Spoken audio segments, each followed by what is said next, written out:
सबसे पहले एरिस जो है वो किले में घुसने वाले लोगों को अपने लोग समझता है और अपना साथी शैतान समझता है,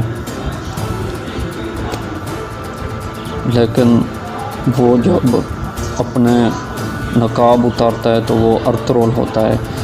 और इसी तरह अर्तुगरुल के जो साथी हैं वो भी सलेबियों का भेष बदल के उस किले में घुस गए होते हैं। उसके बाद अर्तुगरुल के साथियों और एरिस के साथियों के दरमियान बहुत खून रेज़ लड़ाई होती है।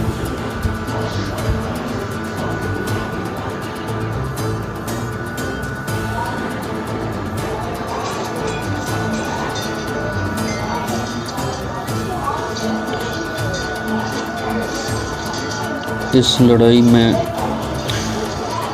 एरिस के बहुत से साथी मारे जाते हैं। जब एरिस को लगता है कि मैं यहाँ पे लड़ के नहीं जीत सकता तो वो मैदान जंग से भाग जाता है।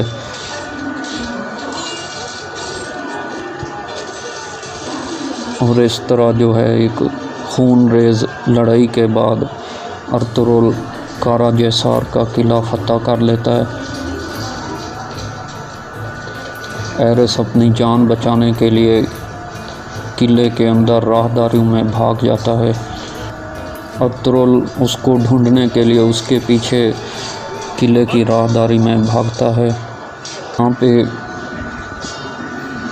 एरिस को मारिया मिलती है और एरिस उसे गद्दार समझकर मारने की कोशिश करता है, लेकिन उसी वक्त अर्तुगरुल वहाँ पे आ जाता है और वो जो है एरिस को बहुत ज़ोर से एरिस की पिटाई शुरू कर देता है।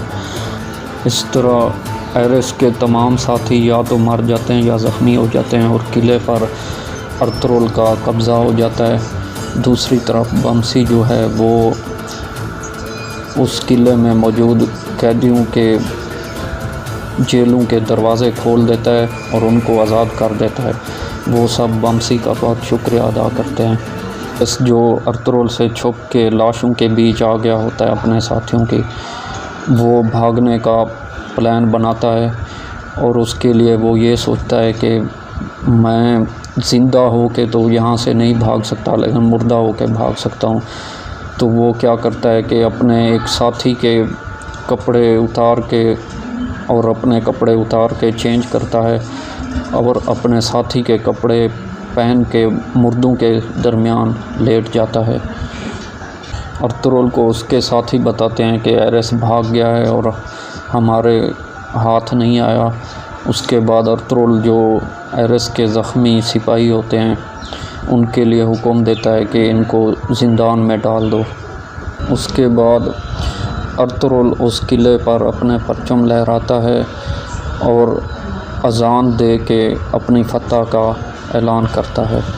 अर्तुगरुल के घर वाले, उसकी माँ, उसकी बीवी और बच्चे परेशान होते हैं कि पता नहीं अर्तुगरुल का क्या हुआ होगा, किला फतह हुआ या नहीं। उसी वक्त वहाँ पे अर्तुग बे आ जाता है। अर्तुग बे उन सबको खुशखबरी सुनाता है कि हम जंग जीत गए हैं और किले पर हमारा कब्ज़ा हो गया है। अर्तुगरुल को किले की तलाशी के दौरान माल गनीमत में एक संदूक मिलता है। उसको जब खोला जाता है तो वो देखता है कि उसमें उसकी अपनी पुरानी खोई हुई तलवार मौजूद होती है जो एरिस ने रखी हुई थी। दूसरी तरफ जो एरिस के साथी मर गए होते हैं उन सब मुर्दों को जंगल में अर्तुगरुल के साथी लेकर जा रहे होते हैं, लेकिन उनमें एरिस जो है वो मुर्दा बनने का बहाना कर रहा होता है और ज़िंदा होता है। फिर वो जंगल में एक अकेली जगह पर उठ बैठता है और अर्तुगरुल के साथियों को बड़ी आसानी से मार देता है। फिर वो वहाँ से एक घोड़ा पकड़ के उस पर वहाँ से भाग जाता है। अर्तुगरुल किले में पादरियों को भी बुलाता है और उनको कहता है कि हम आप लोगों की इबादत गाहों को कुछ नहीं कहेंगे और इबादत से भी नहीं रोकेंगे, हम सिर्फ यहाँ पे अमन व अमान और इंसाफ कायम करेंगे, जिससे वो पादरी बहुत खुश हो जाते हैं। उसके बाद जो है कारा जैसार किले में अर्तुगरुल के सारे घर वाले पहुंच जाते हैं, जिसमें हैमा खातून, हलीमा खातून, असलिहान खातून और हफ्सा खातून सब शामिल होते हैं। वहाँ पे अर्तुगरुल के साथी उनको मुबारकबाद देते हैं किला फतह करने की। हफ्सा थोड़ी सी उदास होती है, वो हैमा खातून को बताती है कि इस किले से मेरी बहुत पुरानी यादें वाबस्ता हैं।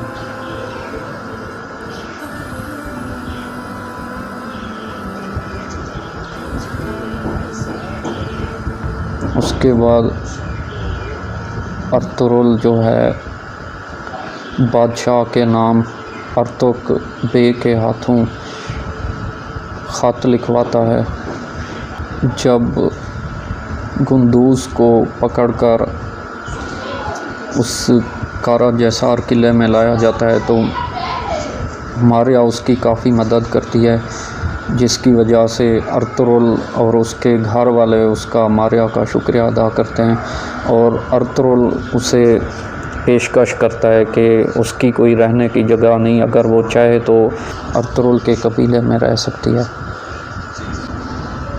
दूसरी तरफ एरिस भागते भागते एक पहाड़ी पर पहुंचता है। वहाँ पे वो देखता है कि सरदार बहादुर के 3 साथी आग सेक रहे होते हैं और वो कह रहे होते हैं कि बहादुर को जो है अर्तुगरुल ने मार दिया है। उसके बाद एरिस जो है उन पर हमला कर देता है और उन सबको वहाँ पे मार देता है। इस किस्त के आखिर में अर्तुगरुल थोड़ी सी तकरीर करता है किले में सब लोगों के सामने, और उसके बाद जो है ये किस्त यहीं पे ख़त्म हो जाती है।